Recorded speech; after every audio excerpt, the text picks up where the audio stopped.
कि जिस तरह से इस देश के लोकप्रिय प्रधानमंत्री श्री नरेंद्र मोदी जी के द्वारा कैबिनेट में ये फैसला लिया गया कि भारत सरकार पूरे देश में गणना के साथ, सेंसस के साथ जातीय गणना भी कराएगी।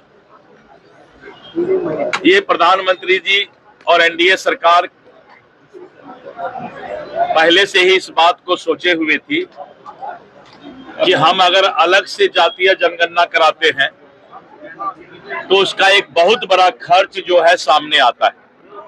इसलिए ये पहले से प्रोग्राम प्लान था मोदी जी का कि जब हम सेंसस कराएंगे तो सेंसस के साथ जो गणना, जातीय जनगणना होगा वो सटीक होगा और ऑफिशियल होगा।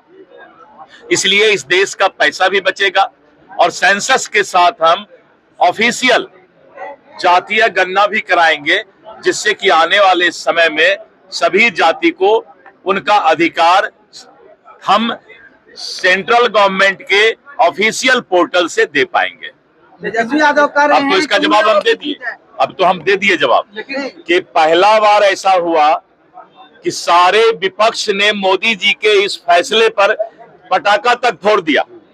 ये एक नया माहौल देश का बना है कि अब मोदी जी के समर्थक, सभी इंडी गठबंधन के नेता धीरे धीरे बनते जा रहे हैं और कल इसका प्रमाण मिला है।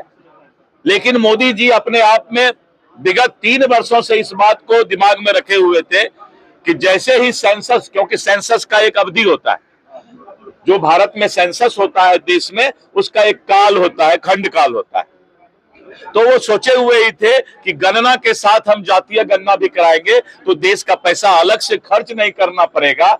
और एक अच्छा माहौल पूरे देश में बना कि आज मोदी जी के फैसले पर सभी विपक्ष पटाखा भी फोड़ने लगे और मिठाई भी खाने लगे।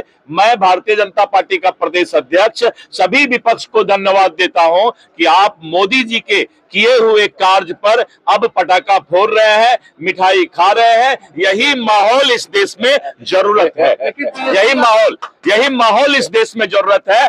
बड़ा तेजस्वी जी को मीडिया वाले जाके खबर कर दीजिएगा कि आपने पटाखा फोड़कर और मिठाई खाकर जो मोदी जी की और आपने सराहना की उनके फैसले का, ये हमारे लिए सबसे बड़ा सुखद क्षण है। धन्यवाद।